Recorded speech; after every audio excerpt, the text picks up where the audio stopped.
back to our Kanunu Adda YouTube channel. I hope you are all happy to enjoy this session today.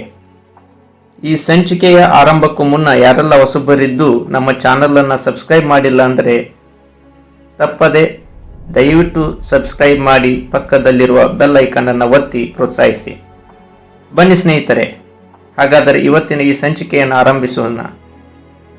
ಈ ಸಂಚಿಕೆಯ ಆರಂಭಕ್ಕೂ ಮುನ್ನ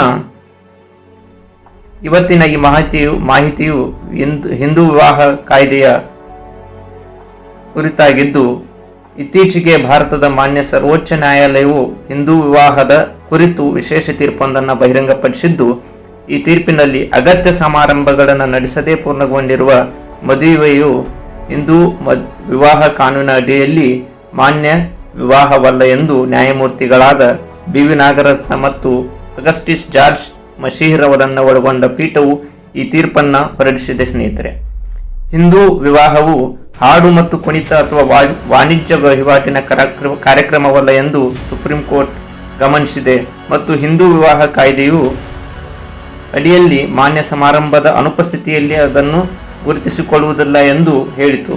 ಹಾಗೂ ಹಿಂದೂ ವಿವಾಹ ಎಂಬುದು ಧಾರ್ಮಿಕ ಸಂಸ್ಕಾರವೆಂದು ಗುರುತಿಸಿಕೊಂಡ ಭಾರತೀಯ ಸಮಾಜದಲ್ಲಿ ಒಂದು ಮೌಲ್ಯಯುತವಾದ ಆಚರಣೆ ಎಂದು ಪರಿಗಣಿಸಲ್ಪಟ್ಟಿದೆ ಎಂದು ಪೀಠವು ಹೇಳಿತು. ಸ್ನೇಹಿತರೆ, ಹಿಂದೂ ವಿವಾಹಕ್ಕೆ ಸಂಬಂಧಿಸಿದ ಧಾರ್ಮಿಕ ನಿಯಮಗಳನ್ನು ಅನುಸರಿಸದೆ ವಿವಾಹವಾದ ಕಮರ್ಷಿಯಲ್ ಪೈಲಟ್ಗಾಗಿ ತರಬೇತಿ ಪಡೆದ ಇಬ್ಬರು ದಂಪತಿಗಳು ವಿಚ್ಛೇದನವನ್ನು ಕೋರಿ ಸಲ್ಲಿಸಿದ ಅರ್ಜಿಯನ್ನು ತಿರಸ್ಕರಿಸಿದ ಮಾನ್ಯ ನ್ಯಾಯಾಲಯವು ತನ್ನ ಆದೇಶದಲ್ಲಿ ಆ ಯುವಕ ಮತ್ತು ಯುವತಿಗೆ ಮದುವೆಯನ್ನು ಪ್ರವೇಶಿಸುವ ಮೊದಲು ಅದರ ಬಗ್ಗೆ ಆಳವಾಗಿ ಯೋಚಿಸಬೇಕು, ಏಕೆಂದರೆ ಭಾರತೀಯ ಸಮಾಜದಲ್ಲಿ ವಿವಾಹವು ಪವಿತ್ರವಾದ ಬಂಧನವಾಗಿದೆ ಎಂದು ಅವರಿಗೆ ತಿಳಿಸಿತು.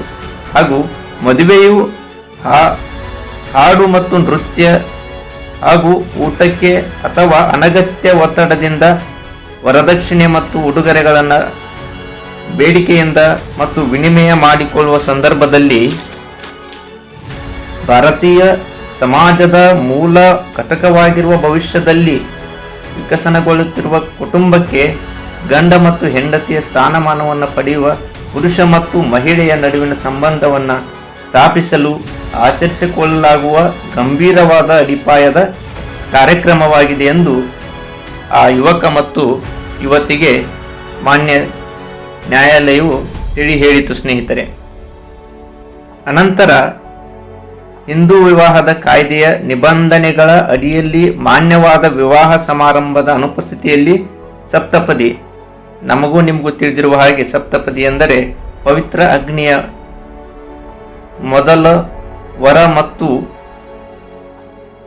ವಧು ಜೊತೆಯಾಗಿ 7 ಹೆಜ್ಜೆ ಹಾಕುವುದು. ಸ್ನೇಹಿತರೆ, ಇಂತಹ ಅನ್ವಯವಾಗುವ ನಿಯಮಗಳನ್ನು ಅಥವಾ ಹಿಂದೂ ವಿವಾಹ ಸಮಾರಂಭಕ್ಕೆ ಅನುಗುಣವಾಗಿ ಹಿಂದೂ ವಿವಾಹವನ್ನು ನಡೆಸದಿದ್ದರೆ ಅಂತಹ ವಿವಾಹವು ಪೂರ್ಣಗೊಳ್ಳಬಾರದು ಎಂದು ಪೀಠವು ಏಪ್ರಿಲ್ 19ರಂದು ತನ್ನ ಆದೇಶದಲ್ಲಿ ಹೇಳಲ್ಪಟ್ಟಿತು. ಸ್ನೇಹಿತರೆ, ಅನಂತರ ಪೀಠವು ವಿವಾಹ ನೋಂದಣಿ ಕುರಿತು ವಿಚ್ಛೇದನಕ್ಕೆ ಸಂಬಂಧಪಟ್ಟ ಪ್ರಕರಣಗಳಲ್ಲಿ ವಿವಾಹದ ಸತ್ಯವನ್ನು ಸಾಬೀತುಪಡಿಸಲು ವಿವಾಹ ನೋಂದಣಿಯು ಅನುಕೂಲವಾಗುತ್ತದೆ ಎಂದು ವಿವಾಹ ನೋಂದಣಿಯ ಕುರಿತು ದಂಪತಿಗಳಿಗೆ ಹೇಳಿತು. ಸ್ನೇಹಿತರೆ, ಕೊನೆಗೆ ಪೀಠವು ಸಂವಿಧಾನದ 142ನೇ ವಿಧಿಯ ಅಡಿಯಲ್ಲಿ ತನ್ನ ಪೂರ್ಣ ಅಧಿಕಾರವನ್ನು ಚಲಾಯಿಸಿದ ಸುಪ್ರೀಂ ಕೋರ್ಟ್ ವಿಚ್ಛೇದನೆ ಕೋರಿದ ದಂಪತಿಗಳಿಗೆ ಕಾನೂನಿನ ಪ್ರಕಾರ ಮದುವೆಯಾಗಿಲ್ಲ ಎಂದು ಘೋಷಿಸಿತು.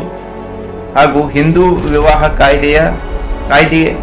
ಕಾಯ್ದೆಯಡಿ ಮಾನ್ಯವಾದ ವಿವಾಹ ಸಮಾರಂಭದ ಅನುಪಸ್ಥಿತಿಯಲ್ಲಿ ಅವರಿಗೆ ನೀಡಲಾದ ವಿವಾಹ ಪ್ರಮಾಣ ಪತ್ರವನ್ನು ಶೂನ್ಯ ಮತ್ತು ಅನೂರ್ಜಿತಗೊಳಿಸುವುದರ ಜೊತೆಗೆ ಇದು ಅವರ ವಿಚ್ಛೇದನ ಪ್ರಕ್ರಿಯೆಗಳನ್ನು ರದ್ದುಗೊಳಿಸಿತು. ಸ್ನೇಹಿತರೆ, ಮತ್ತು ಪತಿ ಹಾಗೂ ಅವರ ಕುಟುಂಬದ ಸದಸ್ಯರ ವಿರುದ್ಧ ವರದಕ್ಷಿಣೆ ಪ್ರಕರಣವನ್ನು ಮಾನ್ಯ ಸುಪ್ರೀಂ ಕೋರ್ಟ್ ದಾಖಲಿಸಿಕೊಂಡಿತ್ತು. ಸ್ನೇಹಿತರೆ, ಇದಿಷ್ಟು ಹಿಂದೂ ವಿವಾಹಕ್ಕೆ ಸಂಬಂಧಪಟ್ಟ ಮಾಹಿತಿಯಾಗಿತ್ತು.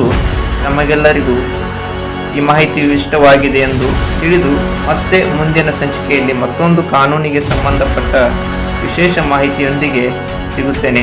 ಜೈ ಹಿಂದ್, ಜೈ ಕರ್ನಾಟಕ. ಧನ್ಯವಾದ.